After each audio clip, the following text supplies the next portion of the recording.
بسم اللہ الرحمن الرحیم. جڑا والا اور منڈی بہودی دو جگہ سے میں بات کر رہا ہوں. میں پہلے تو آپ سب کو سلام پیش کرتا ہوں کہ آپ نے اس بھرپور طریقے سے ہماری مارچ کے اندر آج شرکت کی، تو آپ کا بہت بہت شکریہ. آج میں سب سے پہلے تو آپ سے جس چیز کی بات کرنا چاہتا ہوں وہ جو کہ آج ہمارے پارلیمنٹیرینز اور ہمارے سینیٹرز آج انہوں نے سپریم کورٹ کو پٹیشن کی ہے کہ اعظم سواتی کا جو ایشو ہے اس کا سنا جائے، جو اعظم سواتی سے زیادتی ہوئی، جو تشدد ہوا اور جو پھر وہ ٹیپ بھیجی گئی اس کے گھر پہ، جو کہ ہم سب کے لیے شرمندگی کا باعث ہے اس قوم کے لیے، اور پھر ارشد شریف کا جو اس کو قتل کیا گیا، جو اس کو اسیسینیٹ کیا گیا، شہید کیا گیا، اس کے اوپر، اور پھر میرا جو وزیر آباد پہ میرے اوپر جو قاتلانہ حملہ ہوا، اور میں ایک پرائم منسٹر اپنی ایف آئی آر رجسٹر نہیں کر سکتا اور کوئی اور ایف آئی آر دی، اور پولیس نے میری ایف آئی آر رجسٹر نہیں کی جبکہ پنجاب میں ہماری حکومت ہے. تو یہ ہم نے سپریم کورٹ کے پاس لے کے گئے ہیں، اور مجھے امید ہے کہ ہمارے آنریبل چیف جسٹس اس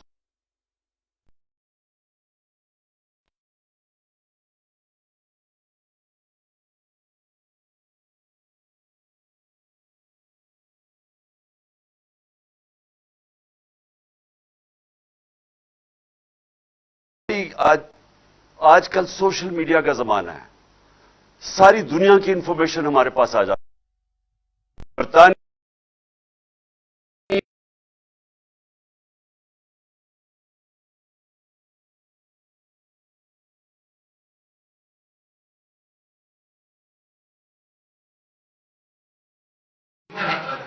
اس کے اوپر انہوں نے فائن کر کے 1.5 کروڑ روپے کا، اور ان سے کہا کہ پرائم منسٹر ہو یا نو ہمیں نہیں فرق پڑتا، قانون کے سامنے سب ایک برابر ہیں. جو ان کا وزیر اعظم تھا برطانیہ کا، جو پچھلا وزیر اعظم جو تھا، آپ کو پتا ہے کہ اس کو کیوں نکالا گیا؟ وہ بھاری اکثریت سے جیتا تھا، اس کو صرف اس لیے نکالا گیا اس نے لوگوں کے لیے بنایا ہوا تھا.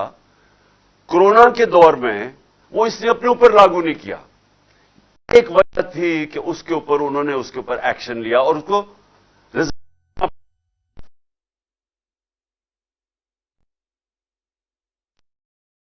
کیونکہ قانون کی حکمرانی ہے.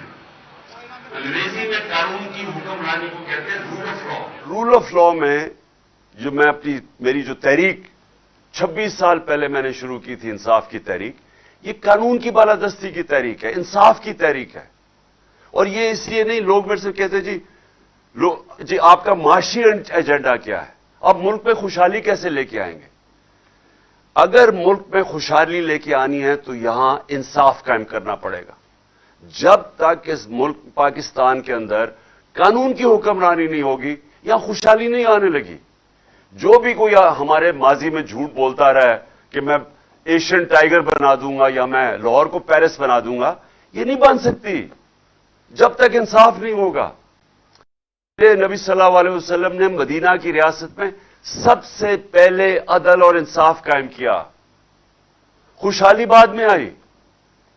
آج اگر آپ ایک دیکھیں انصاف کا انڈیکس یا رول آف لا کا انڈیکس یا قانون کی حکمرانی کا انڈیکس دنیا میں چھپا ہوا ہے کہ کون سے ملکوں کے اندر انصاف زیادہ اور کدھر کم ہے. تو دنیا کے اندر ملکوں کی ریٹنگ کی ہوئی ہے کہ نمبر 1 ملک کون سا ہے، نمبر 2 کون سا ہے، 3.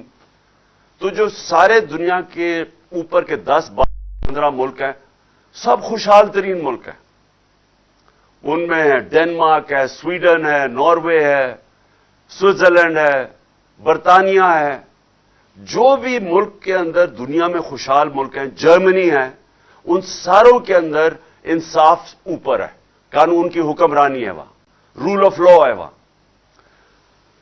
تو سوچیں کہ پاکستان کدھر ہے رول آف لا انڈیکس میں؟ ہم دنیا کے اندر 129 نمبر پہ ہیں.